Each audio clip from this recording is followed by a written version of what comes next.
Magandang umaga sa inyong lahat, tanghaliman, hapon o gabi. Si Brother Joto ng Karaoke Pananampalataya at Katotohanan. Matthew chapter 7 verse 22. Many will say to me in that day, Lord, Lord, have we not prophesied in your name, cast out demons in your name, and done many wonders in your name? Verse 23. And then I will declare to them, I never knew you. Depart from me, you who practice lawlessness. Mula yan sa Matthew chapter 7 verse 22. Ang sabi rito sa translation sa Tagalog, maraming magsasabi sa akin sa araw na yon, Panginoon, Panginoon, di ba nangaral kami sa pangalan mo? Nagpalayas kami ng mga demonyo sa pangalan mo? At gumawa kami ng mga himala sa pangalan mo? Sa verse 23, sinabi ni Jesus, at aking sasabihin sa kanila, hindi ko kayo nakikilala. Lumayas kayo sa harapan ko, kayong mapaggawa ng masama. Depart from me, you who practice lawlessness. Yung mga binanggit ng Panginoon Hesukristo rito ay 100% na ang mga taong ito ay ginamit ang kanyang salita, ang Biblia. Tumatawag rin sila sa pangalang Lord, Lord Jesus. Nangangaral din sila sa pangalan ni Jesus. Nagpapalaya sila ng masasamang espiritu gamit ang pangalan ni Jesus. At nakagawa sila ng napakaraming himala sa pangalan ni Jesus according sa mga taong ito na sa verse 23 ay idininay ng Panginoong Kristo. Siya mismo. And then I will declare to them, I never knew you. Hindi ko kayo nakikilala. Depart from me. Lumayas kayo. Kayong mapaggawa ng masama. At alam natin ang sumunod doon ay sila'y dadalhin sa nagagalit na apoy ng impyerno. Meron dito akong mabasahin sa Revelation chapter 2 verse 14 hanggang 16. Ang nagsalita rito ay ang Panginoon Kristo sa pamamagitan ni Apostle John sa Book of Revelation. Ito ay ang sinabi ng Panginoon sa Pergamos Church doon sa Asia Minor. Sabi rito, but I have a few things against you because you have there those who hold the doctrine of Balaam, who taught Balak to put a stumbling block before the children of Israel, to eat things sacrificed to idols, and to commit sexual immorality. Verse 15, thus you also have those who hold the doctrine of the Nicolaitans, which things I hate. Verse 16, repent, or else I will come to you quickly and will fight against them with the sword of my mouth. May binanggit ang Panginoon Kristo rito dun sa Pergamos Church, isa sa 7 churches sa Asia Minor. Sabi niya, merong mga believers o Christian na gumagamit ang pangalan ng Panginoon Kristo ang merong doktrina ni Balaam, yung tinatawag na prophet for hire. Makikita nyo yun sa Book of Numbers din. O kung masisearch nyo yun, kahit sa Chronicles like that. Ang sabi rito, yung teaching kasi ni Balaam ganito, para hindi makarating sa promised land yung mga Israelites, ay binigyan niya ng advice yung kalaban ng Israel na si Balak na maglagay ng stumbling block para ang plano ng Diyos ay hindi mangyari sa Israel, sa mga Hebrew people. Bigyan nyo sila ng pagkain na inihandog sa idols. Yung mga idols nila doon, yung mga false gods. Bigyan nyo sila ng pagkain. At bigyan nyo sila ng mga prostitutes. Free sex. So that they can commit sexual immorality. Ganun ang ginawa nila, di ba? Yung mga pagkain na binasbasan sa pangalan ng mga false gods, na inihandog doon sa mga false gods, ay ipinakain sa mga Hebrew people. Yung mga matatakaw ay kinain nila sapagkat hindi nila inisip yung mangyayari sa kanila sapagkat binili na ni Moses na pagpunta nyo sa lugar na sasakupin, pinasasakop sa inyo ni Yahweh, ay wag ninyong kakainin ng mga pagkain ng mga tao ron o wag ninyong sasambahin ng mga Diyos-Diyosa nila. Sa halip, gibain ninyo yung mga idols nila. At ang sabi, wag rin kayong kukuha ng mga babaeng mapapangasawa nyo sa lugar na yon. So, ang nangyari ay si Balaam, gumamit siya ng doctrine niya na evil doctrine na it's okay to eat food offered to idols and to commit sexual immorality. So, nangyari yun. So, ayun ang binabanggit ng Revelation chapter 2 verse 14 na yung mga nandun sa Pergamos church, but I have a few things against you because you have those who hold the doctrine of Balaam. May mga members sila o nandun na nagsiserve sa church ng Pergamos na doctrine ni Balaam na false prophet nung panahon pa ng book of yung tinatawag na panahon ni Joshua, panahon ng Book of Numbers, Deuteronomy. Ang sabi rito na ang aral niya ay it's okay to eat food offered to demons or to idols and to commit sexual immorality. So yung teaching na yon naka-incorporate doon sa Pergamos Church. Yung turo na yon. So yung mga tao ron, hindi nila nalalaman na meron palang demonic doctrine, yung church nila, yung Pergamos Church. Ang sabi rito ng Panginoon na meron din sa verse 15, those you also have those hold the doctrine of the Nicolaitans, which things I hate. Sino naman ang mga Nicolaitans? Ito ay na-expose ni John the Apostle dun sa Revelation kung sino sila at yung mga sumunod na mga henerasyon na nangangaral ng Biblia ay na-expose nila at na-found out nila kung sino ang pinagmulan ng false teaching na tinatawag na mga Nicolaitans doctrines. Ano ang mga Nicolaitans? Makikita natin kung sino yun. Kung saan nagsimula, eto muna. Babasahin ko muna. Yung Acts chapter 6 verse 5. Yung mga lagad, yung mga apostle, namili sila ng mga magiging tinatawag na parang presbyterian o overseer sa mga churches na nagpapasimula pa lang.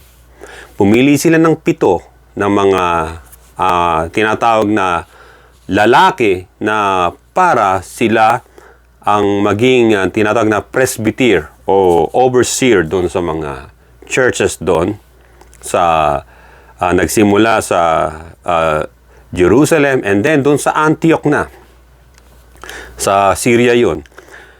Acts chapter 6 verse 5. And the saying pleased the whole multitude, matapos silang mag-usap-usap tungkol sinong pwede nilang i-appoint And they chose Stephen.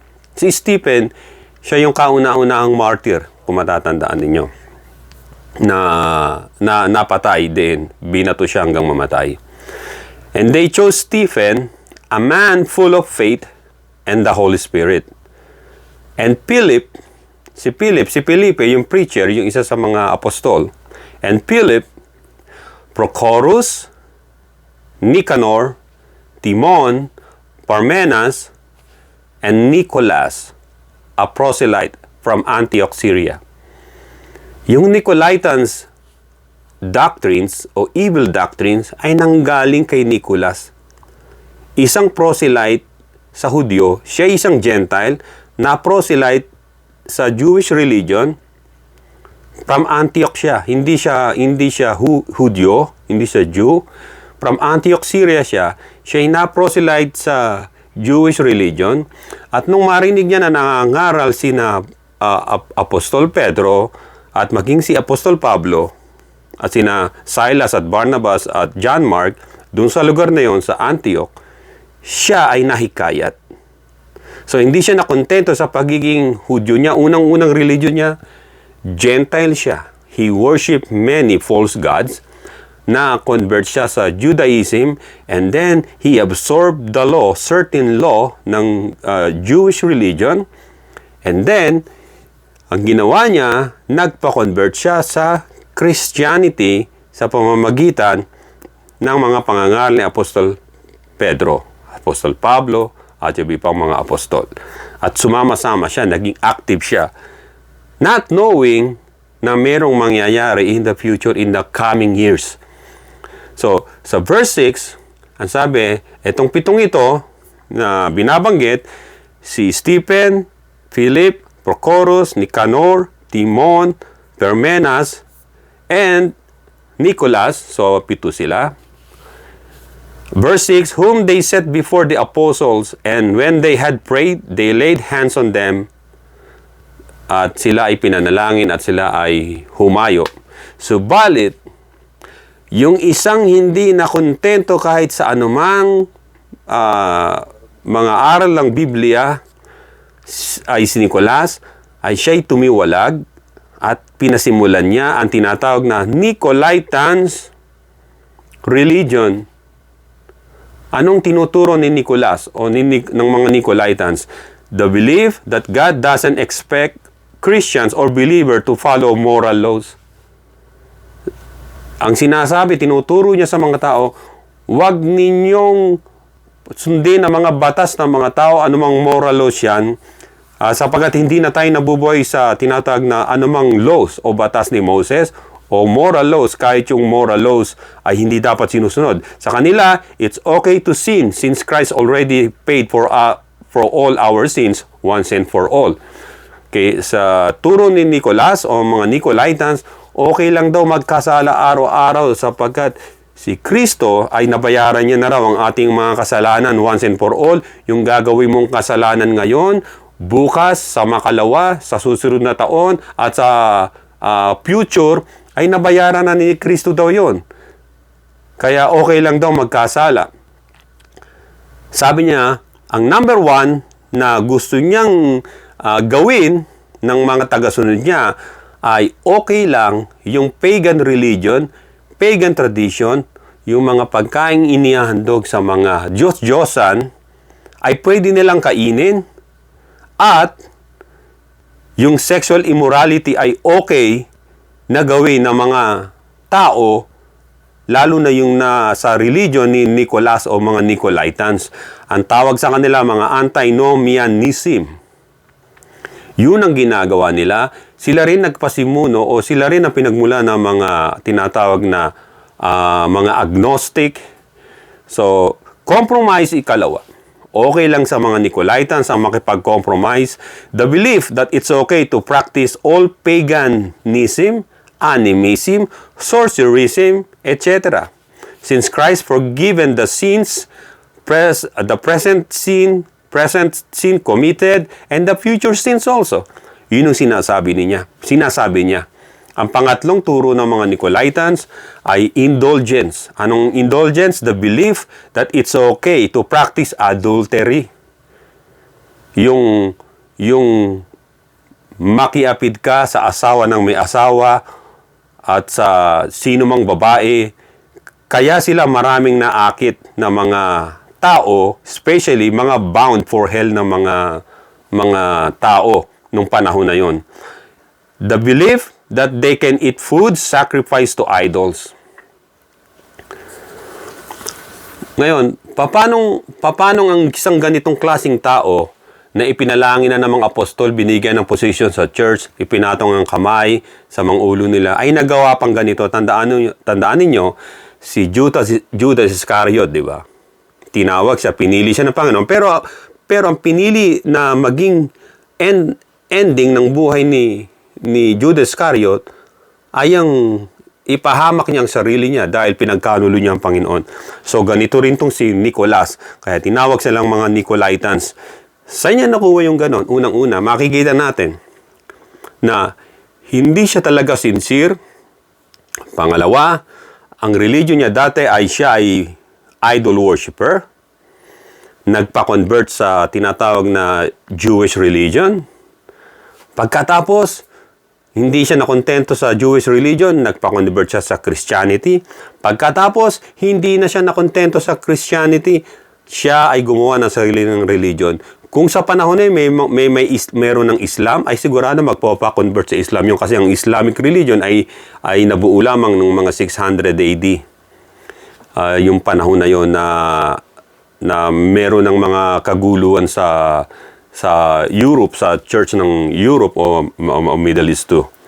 So makikita natin din dito sa binasa natin na yung indulgence na kanyang itinuturo sa mga tao, the beliefs that it's okay to practice adultery and to eat food sacrificed to idols. Ngayon, yung indulgence na yan, ginawa rin yan nung mga panahon ng mga 500 AD hanggang sa 800 AD, hanggang sa 980, 1000 AD. Sino gumawa niyan? Mga Roman Catholic priests. Yung mga pope sa Rome. So, kinopya din nila yan. Pati yung mga compromising, kinopya rin nila. Pati yung tinatawag na, yung belief that God doesn't expect Christians to follow moral laws. Yan. Kaya anong ginawa nila? Yung mga naging pope ngayon, they taught the people na si Virgin Mary lang ang mediatrix. Kahit nagkakasala ka araw-araw, siya lang lalapitan mo. So, the same na ginaya niya. Ginaya ng Roman Catholic Church. Huwag kayo magagalit kung bilang kayo sa religion na yan. I'm just telling you na yun ang paniniwala rin at turo nila hanggang ngayon sa mga Catholic. Kaya makikita nyo na kung titingnan natin na mostly laman ng kulungan, majority ay mga Roman Catholics, di ba?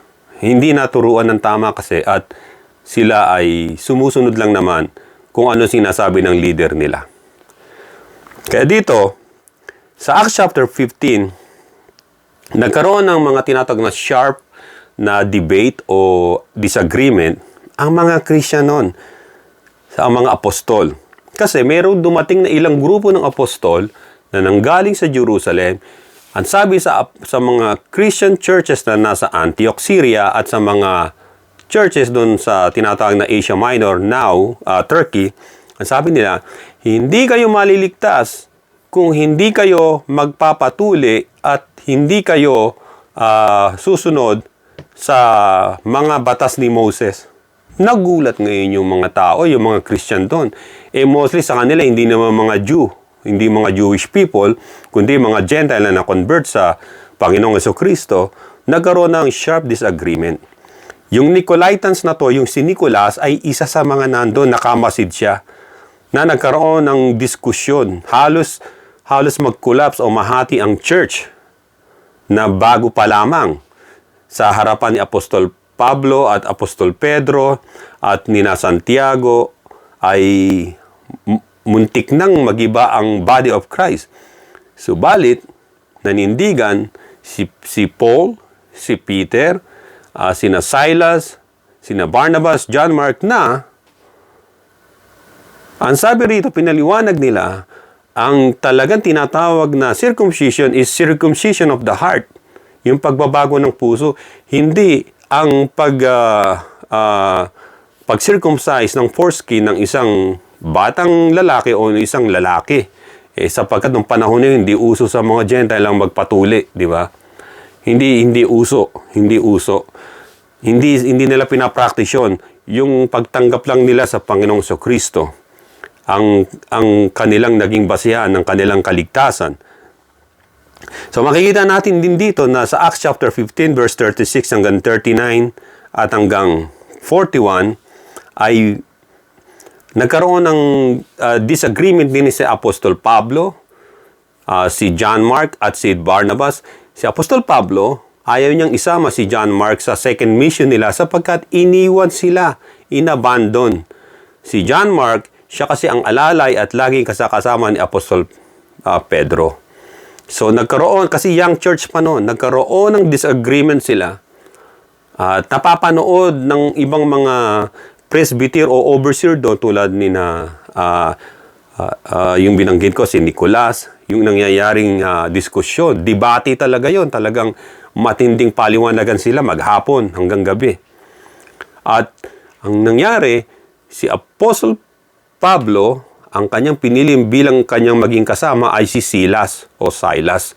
At si Barnabas, ang kanyang isinama na lang sa pangangaral niya ay si John Mark.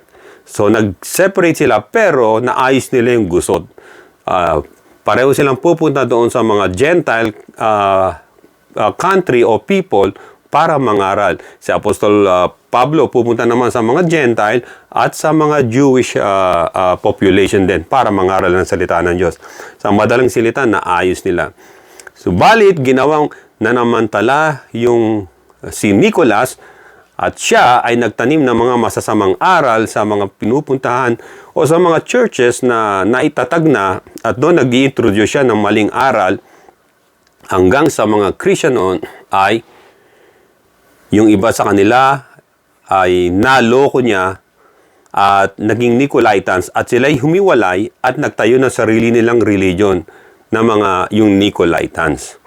Na ang paniniwala nila, it's okay to commit sin, it's okay to eat food offered to idols, even to Satan or even to the demons na ay nang sinasabi nila sa kanilang mga teaching. But on the contrary, ay ipinagbawal ito ng mga alagad. Makikita ninyo sa Acts chapter 15.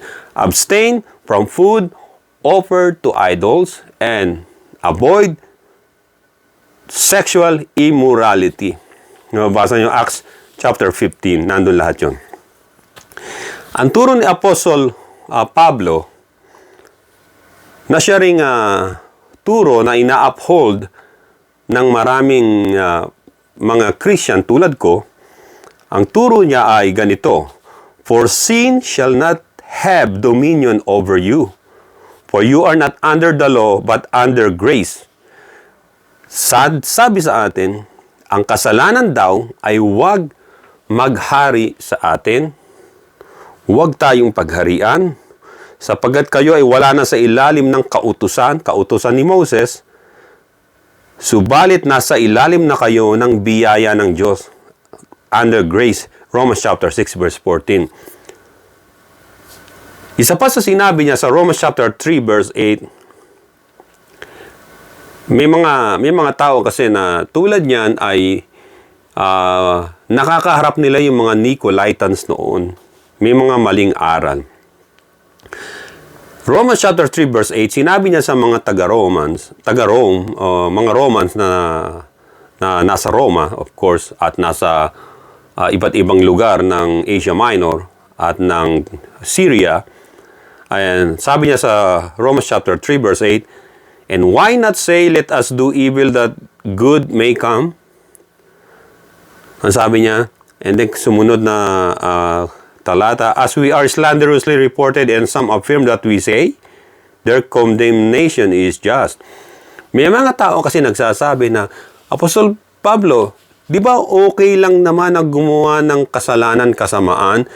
Kasi sa paggawa mo ng kasalanan ay lalaganap naman at lalong dadami ang habag ng Diyos sa tao.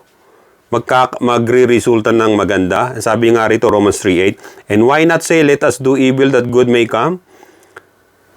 So, gagawa ka ng masama, pero magre-resulta ng mabuti.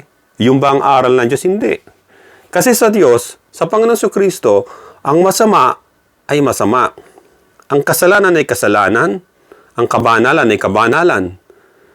Hindi mo pwedeng gawin ng kasalanan para magresulta ng mabuti. Halimbawa, mag-aala Robin Hood ka. Magnanakaw ka ng pera sa gobyerno o sa bangko, pagkatapos ay ipamumudmud mo sa mga mahihirap na tao yung pera na yon, portion lang ng pera na yon, maliit na portion, para patunayan na ikaw ay Robin Hood. Ganyan ang ginagawa ng maraming politician na Pilipino. Ipapa-flash pa sa TV o sa print media na may picture taking pa na tumutulong, pero yung ninakaw yung malaking bilyon-bilyon, ang ilalabas niya lang doon sa pagtulong, kunyari lang na pagtulong, ay napakaliit na porsyento lamang at may photo ops pa para masabing tumutulong siya. Pero ang katotohanan nun ay hindi siya tumulong, kundi ginagamit niya lang yung mahihirap, pinampo-front niya lang yung ginawa niya para mapatunayan na siya ay mabuting tao kahit magnanakaw. So makikita natin na hindi pwedeng magresulta ng mabuti yung masamang ginawa ng tao. It's still bad. It's still masama pa rin sapagkat you will ended up na sinasabi ng Biblia sa binasa natin na and then I will declare to them, I never knew you, depart from me, you who practice lawlessness. Sa verse 23 ng Matthew chapter 7. Sabi ng Romans chapter 5 verse 20 hanggang 21, moreover, the law entered that the offense might abound, but where sin abounded, grace abounded much more. Yung kautusan, pumasok sa sanlibutan, pumasok sa atin, upang ang naging resulta ng pagdating ng kautusan ng Diyos ay pagdami ng violation. Kasi kung walang law, there's no such thing as offense o violation. Pero dahil nilagay ng Diyos ang kautusan, makikita natin na ang mga tao, hindi nila sinusunod ng kautusan, kundi yung violation, yung kabaliktaran ng kautusan na yun. Sapagat we were born sinners, mga makasalanan ng tao, kaya nga mas ginusto ng Diyos na tayo ay maging matuwid sa pamamagitan ng biyaya niya. Hindi sa pamamagitan ng pagsunod sa kautusan. Ang kautusan ng Diyos, either it is spiritual and moral laws, ay merong implikasyon yan kapag hindi natin sinunod. Subalit, makakaya mo lang sundin ang moral laws and spiritual laws ng Panginoon kapag meron kang tunay na pagkakilala sa Panginoon at tunay na relasyon kay Jesucristo. But where sin abounded, grace abounded much more. Ito yung aral ng Panginoon na ina-abuse ng maraming mga preacher. Sinasabi, okay lang nagkasala ka kapatid. Marami namang kapatawaran ng Diyos para sa kasalanan mo at sa mga darating mo pang kasalanan. Ganon-ganon ang aral ng mga Nicolaitans. What's the Bible says kapag nagkasala ang isang mananampalataya?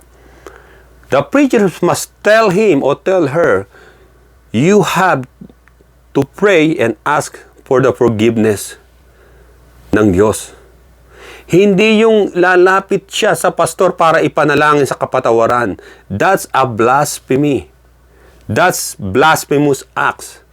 Tulad yan ng ginagawa ng mga pumupunta sa simbahan pagkatapos nagkukumpisal sa pare o sa madre man o sa pare, sinasabing kasalanan. Ngayon yung pare ang magdidikta na gawin mo to para sa iyong kapatawaran. Yan po ay aral ng mga demonyo. I'm telling you.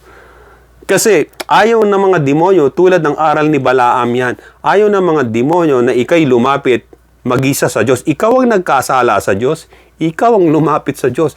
Hindi mo gagaming tagapamagitan ang mga pastor, ang mga pare, o kung sino mang tao.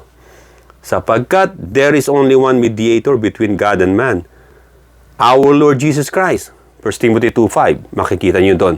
So, hindi si Mary, hindi si Virgin Mary ang mediatrix, hindi mga pare, hindi ang mga pastor, lalo na yung mga false pastor, na ang kala nila tingin sa sarili nila ay kaya na nila magpatawad sa kasalanan. Si Kristo lang ang may kapangyarihan at rights at karapatan na magpatawad ng kasalanan ng mga tao, sapagkat siya ang tagapamagitan sa Diyos Ama at sa ating mga tao. Romans chapter 6 verse 1. What shall we say then? Shall we continue in sin that grace may abound? Certainly not, Apostle said. Certainly not. How shall we who died to sin live any longer in it?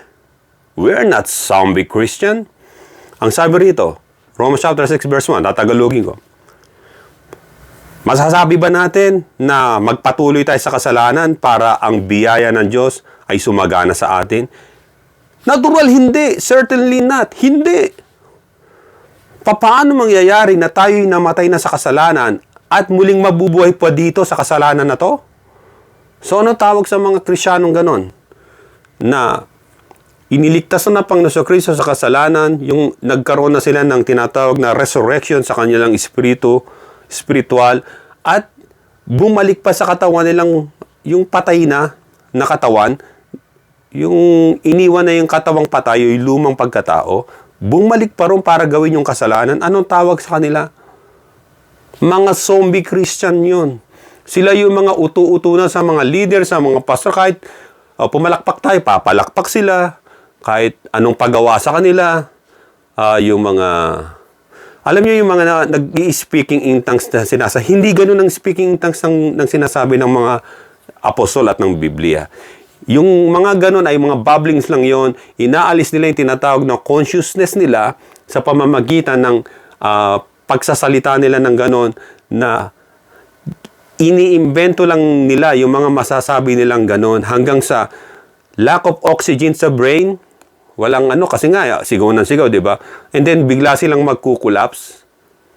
Pagkatapos, nandoon biglang, iba na yung nila, iba na yung magiging nila. Kapag ikaw ay kulang ka na sa oxygen sa utak, kulang ka, uhaw ka, nagugutom ka, at gano'n na nangyari, naging super emotion ka. Nangyayari kahit sa mga eskwelahan Nangyayari sa mga rally din, nagrarally, yung mga galit na galit, di ba? Yung mga gigil na gigil, nagkakaroon alta presyon, yung gano'n, nagkukulap sila. Akala ng mga tao na dahil sa Espiritu ng Diyos, hindi ho. Dahil napag-aralan ko na ho yan.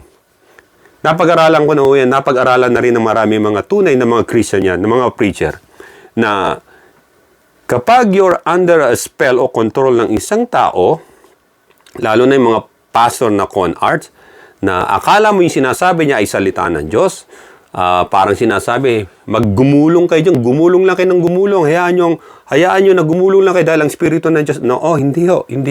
Ang Espiritu ng Diyos ay pumupunta sa isang gawain na may kaayusan. Hindi ganon. Hindi nagpo-produce ng ingay, hindi nagpo-produce ng ano pa mang mga ganong tinatawag na parang stigma sa isang komunidad. Makikita natin yung unang bautismo ng ginawa ng Espiritu ng Diyos sa mga Christian noon ay sa dilang apoy, animoy dilang apoy na bumaba sa bawat isa sa kanila. At sila nagsalita ng iba't ibang lengguwahe. Nagpupuri, hindi ganong maiingay. Halos iuntok yung ulo sa dingding. Tapos na kung ano sinasalita. Hindi ho ganon ang tinatawag na speaking in tongues. Hindi ho. Dahil sa Israel, sa Jerusalem, ang mga tao ron ay iba't ibang klaseng mga tao na mga visitors. Tandaan ninyo, maraming mga apostol o disipulo ang Panginoon, ng mga tagasunod niya, hindi lamang Jew. Merong Greeks, merong Egyptian, merong Persian, taga-Persia. Bumibisita lamang sa Jerusalem, sila yung mga Persian Jew, at merong mga tinatawag na Jewish Egyptian. So, naintindihan ngayon nila, yung mga na-convert yun, naintindihan nila yung mga sinasabi nila sa ibang lengguwahe. Dahil speaking in tongues, nagsalita sila. Hindi ito yung tulad ng babbling words. Mababasa nyo sa Bible yan. Mamaya tadaanan natin kung ano yung mga babbling words na yun. So, makikita natin dito na how shall we who died to sin live any longer in it? We should not. Hindi na dapat tayong mabuhay sa lumang pagkatao. Hindi na dapat natin balikan ng kasalanan. Sapagkat magiging zombie Christian ka na talaga niyan. Sunod-sunuran ka na lang sa mali, akala mo nasa tama ka. Maging matalino po kayo at mapagmasid, mga mananampalatayang kapatid ko, mga kapatiran ko. Hebrew chapter 10 verse 26, For if we sin willfully, after we have received the knowledge of the truth, there no longer remains a sacrifice for sins. At tingnan nyo to. Hebrew 10:26. Kung nagkakasala daw tayo ng pananadya, willfully, matapos tayong makatanggap ng knowledge of truth, for if we sin willfully after we have received the knowledge of the truth, there no longer remains a sacrifice for sins. Wala na, isa lang yung sacrifice for sins ang ginawa ng Panginoon nung siya'y nabayubay sa krus ng Kalbaryo, once and for all. At kung ikay patuloy na nabubuhay, pinamumuhay mo ang kasalanan, subalit tumatawag ka sa pangalan ng Panginoon. Ito yung sinasabi ng Biblia ni Jude o ni James also, na ang sabi, hindi pwedeng bumuka lang 2 tubig sa isang bukal. Yung tubig tabang tsaka tubig alat. Hindi po pwede. Bubukas sa bibig mo ang pagpupuri sa Diyos, at pagkatapos binubukas na rin ng bibig mo ang pag-aalimura mo sa kapwa-tao mo at sa Diyos din. Hindi dapat mangyari yun, ang sabi. Sapagkat, for if we sin willfully, patuloy ka na nagkakasala, naging manhid ka na, immune sa paggawa ng kasalanan. After we have received the knowledge of the truth, there's no remains a sacrifice for sin. Wala nang anumang pwedeng isakripisyo para sa'yo. Sapagkat, yung ginawa mong willfully, you sin willfully, it will gonna end up, magre-resulta sa tinatawag na death. Either death spiritually or death physically. Either one or sa dalawa na yon. 1 Peter chapter 3 verse 8. Ulitin ko. 1 Peter chapter 3 verse 18. For Christ also suffered once for sins. For Christ also suffered once for sin. Isang beses lang nabayubay ang Panginoon sa Kalbaryo sa kasalanan ng tao. One time lang. And that is enough. For Christ also suffered once for sins, the just. Sino yung just? Jesus Christ. The just for the unjust. Sino yung unjust? Humans. Tayo, mga sinners. That He might bring us to God. Yun ang mission ng Panginoon. Mission accomplished. Nang sinabi niya, it is finished. Romans chapter 6 verse 10. For the death that He died, anong kinamatay ng Panginoon? Bakit siya namatay? For the death that He died to sin dahil sa kasalanan. From the recorded sins ng Genesis hanggang sa kasalukuyan, to sin once for all. He died to sin once for all. Isang beses lang. Verse 12, Therefore, do not sin reign in your mortal body, that you should obey it in its lust. Kaya sinasabi ko sa inyo, therefore, do not sin reign in your mortal body. Huwag po ang kasalanan ang maghari sa inyong katawang may kamatayan o mortal body.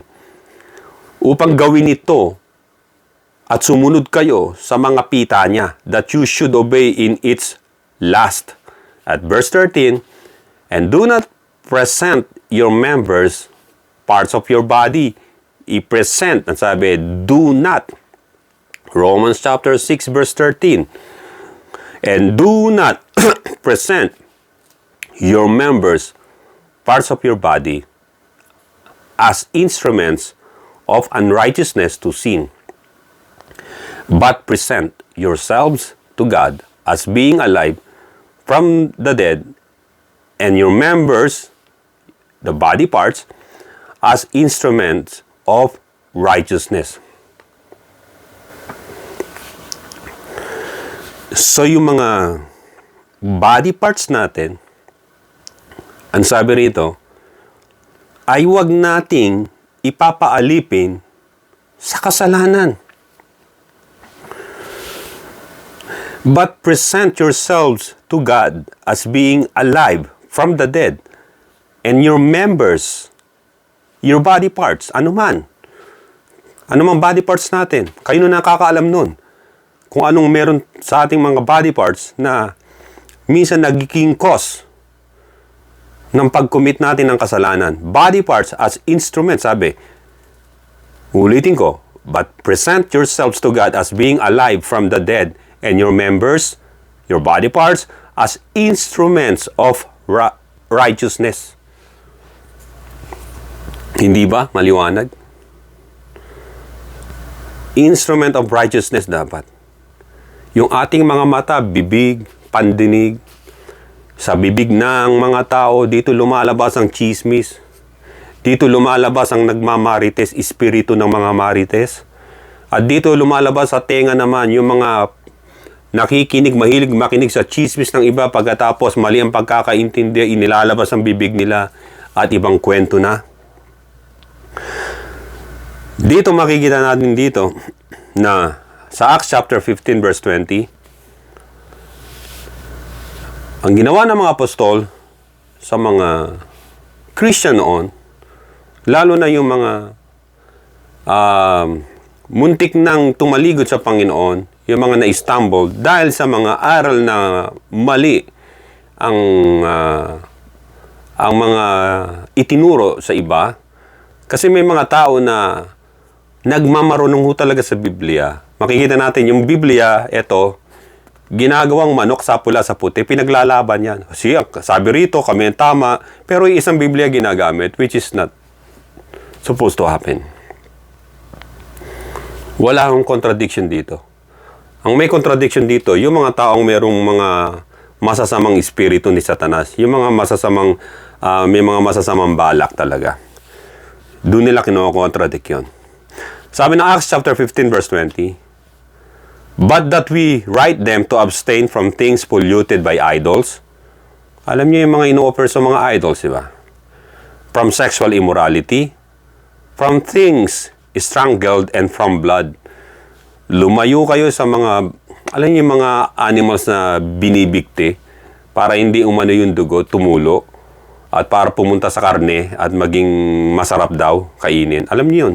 Di ba? Pumunta kayo sa parting lugar ng mga igurot. Yung manok, pinupukpok-pokpok ng stick hanggang sa mamatay. Yung manok mamamatay sa blood clot sa buong katawan, di ba? Tapos yun, mamamatay ang manok, tatanggalan ng balahibo, luluto nila, di ba? Ang tawag ng pinikpik ba yun? Isa yun eh.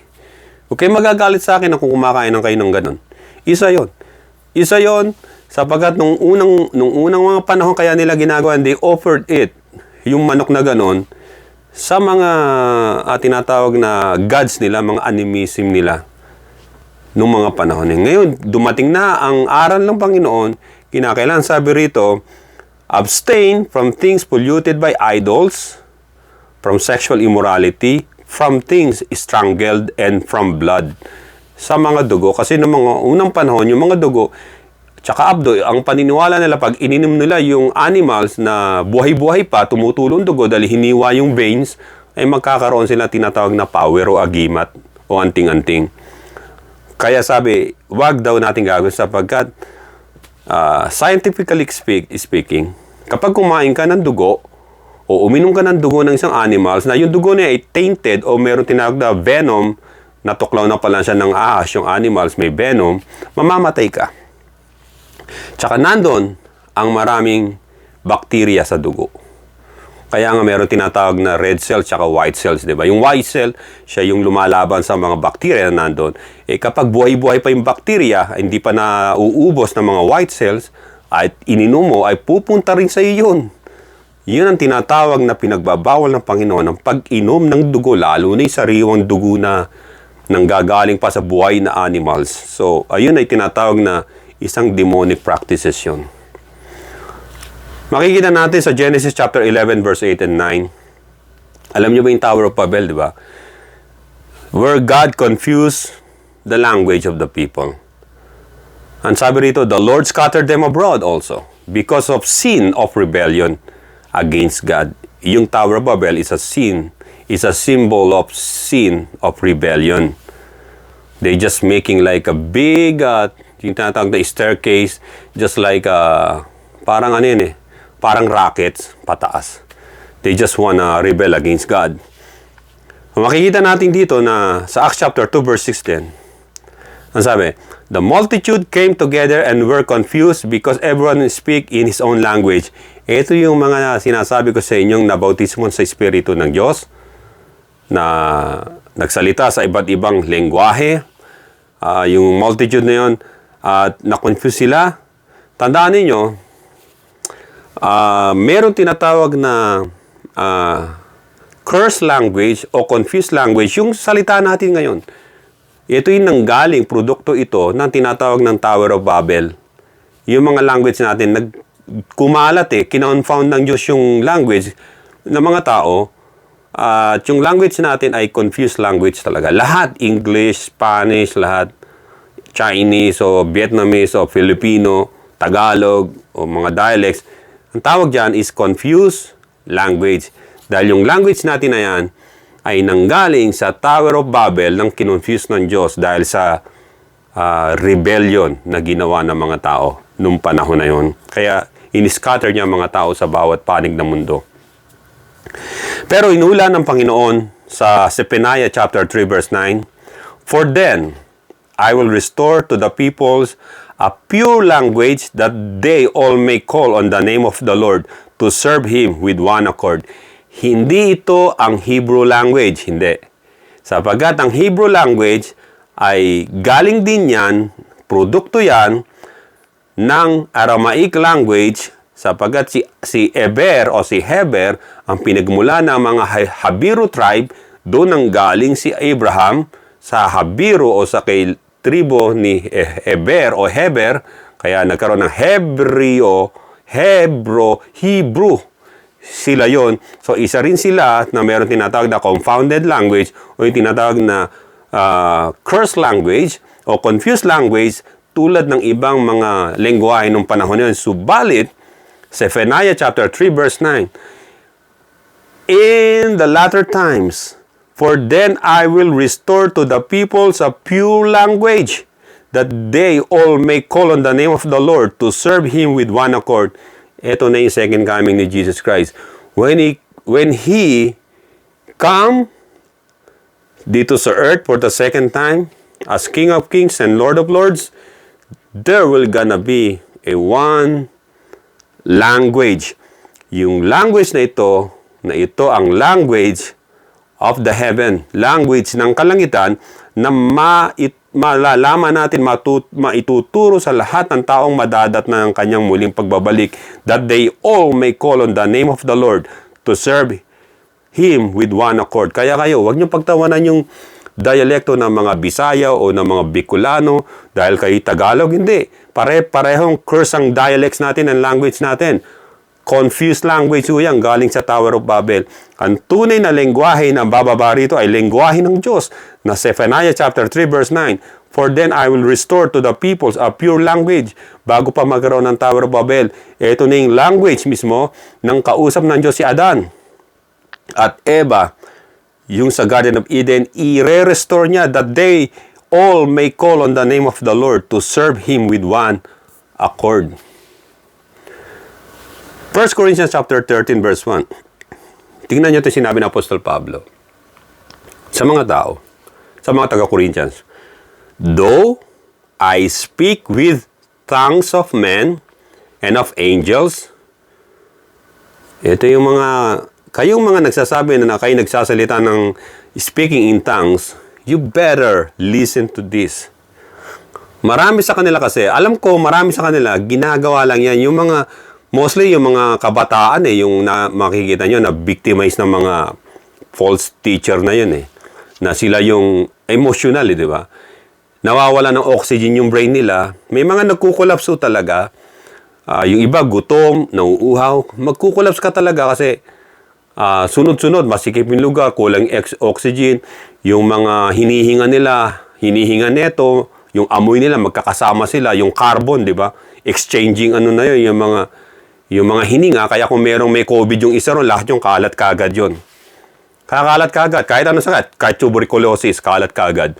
So dito, though I speak with tongues of men and of angels, kahit daw si Apostol Pablo magsalita ng mga salita ng tao at ng mga anghel man, but have not love, I have become sounding brass or a clanging cymbal. Maingay na cymbal lang. Sa verse 2, and although I have the gift of prophecy, yung makapanguhula at makapangangaral, and understand all mysteries and all knowledge, and though I have all faith, so that I could remove mountains, but have not love, I am nothing. Idiniin niya, I am nothing. Bakit importante yung love na yon? Ito ba'y pangkaraniwang love tulad ng mga love sinasabi ng mga nasa sanlibutang mga tao? I love you, pre. Mga ganon? No. Halimbawa, sinasabi ng isang lalaki sa nililigawan niya na, I love you. Will you marry me? Ayun ba yun? No. Ito ba yung sinasabi ng mga preacher o yung mga nagpumupunta sa mga churches nila o sa mga building nila, fellowship nila, tumataas ang kamay, sinasabi, I love you, Lord. Ayun ba yun? No. Hindi rin yun. Kapag hindi natin alam, hindi rin yun. Ang makapagliligtas sa atin sa sinasabi ng Panginoon, yung binasa natin sa Matthew chapter 17. Sasabihin pa rin ng Panginoon, kayong mapagawa ng masama, lumayas kayo sa harapan ko. Diba? Doon kayo papasapoy sa impyerno. Ang sabi ng verse 3, and though I bestow all my goods to feed the poor, kahit daw ubusin niya ang pera niya, napakainin niyo mga mahihirap, ipamigay niya sa mahihirap yung pera niya, yung kayamanan niya to feed the poor, and though I give my body to be burned, kahit sunugin pa yung katawan niya as a sacrifice, offering, but have not love, it profits me nothing. Kung walang pag-ibig, it profits me nothing. Baliwala pa rin. So, ano nang gagawin natin? Baliwala rin pala yung gano'n kung walang pag-ibig. Kung umaawit ka sa Diyos, umaatin ka ng mga fellowship nyo, nagbabasa ka ng Biblia, nagbibigay ka ng tinatawag na tulong sa mga mahihirap, pinakakain mo sila. But if you don't have love, you are nothing. You are nothing, ang sabi rito. Kung ginagawa ng mga tao yon, there's still nothing. Walang kabuluhan. So, basahin natin dito sa verse 4. Love suffers long and is kind. Love does not envy. Love does not parade itself o yung nagmamapuri. Is not fap up, hindi yung ningas kugon. Verse 5, does not behave rudely, yung may pag-ibig, yung pag-ibig. Does not rejoice in iniquity, hindi natutuwa sa mga kasamaan. But rejoice in the truth. In the truth. Nagagalak siya sa katotohanan. Kahit masakit ang katotohanan pa rin ang magpapalaya. Maraming mga tao hindi matanggap ang katotohanan na sila may nakakahigit pa sa kanila o sila ay they need a savior. Ang sabi rito, but rejoice in the truth. May mga tao, imbis na matuwa sa kapwa-tao nila na umaasenso, ay naiinggit, gustong hatakin pababa, crab mentality. Yun na nangyayari. Kaya nga, yung love, sabi, but rejoice in the truth, yung mayroong love. Verse 7, bears all things. Nagtitiis siya sa lahat ng bagay. Kayang tiisin ang anumang mga hirap ng buhay o bagay. Believes all things. Believes all things what? All things of the Lord. All things in the Word of God. Hopes all things. Umaasa sa lahat ng bagay. Ito yung mga tao na kung meron kang tinatawag na blessed hope ni Jesus Christ, nasa sayo ang tunay na love ng Diyos. Hindi mo tatanungin, Lord, naghihintay naman ako sa pagdating mo, pero bakit ang tagal-tagal? Ang tagal-tagal. Ang sabi rito, hopes all things. Umaasa sa lahat ng bagay na nakikita niya nangyayari na sa likod noon ay darating pa rin ang Panginoong Kristo para tayo ay makasama niya sa kanyang muling pagparito sa pag-ahari niya rito sa sanlibutan. At hanggang dalhin tayo sa ating walang hanggang tahanan ng kalangitan. Ang sabi rito, verse 8 ng 1 Corinthians chapter 13, verse 8, love never fails. Love never fails. Yung pag-ibig na to, because God is love. So God never fails. If you then have love, which is God in your heart, you will fail. But if you have love in your heart, which is God, because God is love, love never fails. But whether there are prophecy, o yung mga pangangaral, o mga panghuhula about sa mga prophecy, they will fail. Magkukulapsyon, mawawala, mawawasak. Whether there are tongues, ito yung mga nagsasalita, yung mga speaking in tongues, whether there are tongues, they will cease. Matitigil na. Mapuputol, matitigil, mawawala. Whether there is knowledge, ito yung mga knowledge, lahat ng knowledge, technology, earthly knowledge, kahit anong man ang knowledge, except sa biblical knowledge, yung sinatawag na truth, knowledge sa Panginoon, yung sa katotohanan. The Bible is talking about here the knowledge, just your common knowledge, o knowledge ng sanlibutan, it will vanish away. Verse 9, for we know in part, and we prophesy in part. Although sa panahon natin ngayon, we know in part. Konti pa lang ang nalalaman natin sa mystery ng Diyos sa Biblia o sa mga salita niya.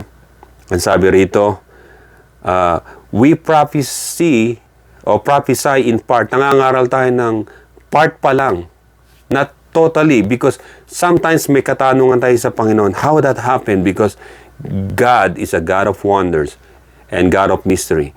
Kaya yung mga preacher na nagsasabi they know everything about God, the Bible, they are from the devil. Hindi nyo malalaman ang mystery ng Diyos because only the Spirit of God can understand God. And we are not in the position of the Holy Spirit to understand about God. And we are not in the position of our Lord Jesus Christ to understand about God and about the Holy Spirit. But Apostle Peter saw this happening. Ang sabi rito, verse 9, for we know in part and we prophesy in part. Verse 10, but when that which is perfect has come, kapag dumating na yung perfect, what is perfect? Si Jesus Christ ay perfect. And what is another perfect? Mape-perfect tayo? Ano? Anong tawag rito? Kapag na-transform na ang ating body into like the body ng Panginoong Kristo, na glorified body, verse 10, but when that which is perfect, our glorified body, has come in the twinkling of an eye, in the twinkling of an eye, at the last trumpet of God, ang sabi rito, then that which is in part will be done away. We will know everything about God because God will gonna tell us plainly what happened from the creation and from the future and from all over or anything around the heaven above, kung ano ang nandun, and we will understand.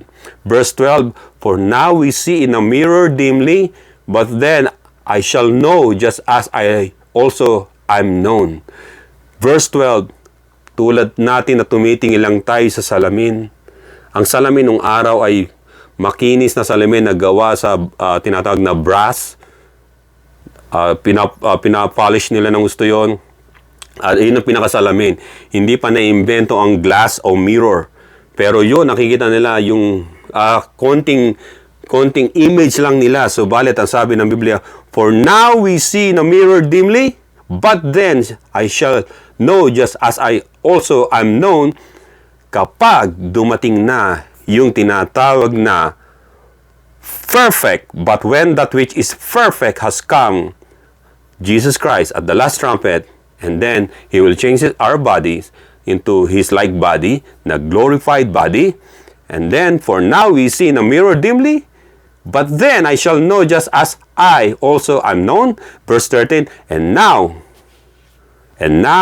abide faith. Sumunod kayo sa pananampalataya, hope, love. These three, kinakailangan meron tayo nito sa ating mga buhay bilang Kristiyano. But the greatest of these is love. Sa verse 13, ang sabi ng 1 Corinthians 13, verse 13, but the greatest of this is love. Because, why? Because God is love. Ang Diyos pa rin ang siyang mananaig sa puso natin, at yun pa rin ang magiging key para tayo ay makapasok sa kaharian ng Diyos sa kalangitan. 1 Thessalonians chapter 4 verse 7 and 8, for God did not call us to uncleanness, but in holiness. Without holiness, no one will see the Lord. We have to be holy, because God did not call us to uncleanness, but in holiness. Therefore, he who rejects this holiness, nire-reject ang holiness, does not reject man, but God, who has also given us His Holy Spirit. If you reject holiness, and who is holy? God is holy, and we should be holy like Him sa pamamagitan ng alin? Pagsunod sa salita ng Diyos through the guidance of the Holy Spirit. Ang sabi, hindi lang nagre-reject sa man, but ang sabi rito, therefore, he who rejects this about the holiness does not reject man, but God, who has also given us His Holy Spirit. 1 Corinthians chapter 9, verse 27, Paul said, that's why he said this, but I discipline my body and bring it into subjection, lest when I have preached to others, I myself should become disqualified. Takot si Apostol Pablo rin na sa huling araw, ayaw niya na makita niya ang sarili niya doon sa binasa natin sa Matthew, dito sa Matthew chapter 7, verse 22, yung mga tatawag sa kanya. Ang sabi rito na I discipline my body and bring it into subjection to the Holy Spirit, to our Lord God Almighty, in the name of Jesus, lest when I have preached to others, I myself should become disqualified. Sabi niya, dinidisplina niya ang sarili niyang katawan at nagpapasubject siya sa Diyos sapagkat ayaw niya na matapos siyang mangaral sa iba, ay itakwil ang sarili niya ng Diyos o ma-disqualified siya. Mga kapatid, ito ang magandang pagkakataon natin. Which way you want to go? Pwede kayo maging tapat sa Panginoon. Between you and the Lord. You and the Lord. Ibibigay ng Panginoon, magre-reveal ang Diyos sa iyo ng kanyang heavenly knowledge and thoughts through His Holy Spirit. Just accept our Lord Jesus Christ na siya lamang ang truth. Siya lamang ang King of Kings and Lord of Lords and the only Savior para tayo ay maligtas. Maliwanag rito na ayaw natin Ayaw natin. Ayaw ko rin na ako yung nandun kasama sa Matthew chapter 7 verse 22 na tumatawag, Lord, Lord, Lord, nangaral naman ako. Nagpagaling ng mga may sakit. Tumulong sa mga tao. Papasukin mo kami sa iyong kaharian.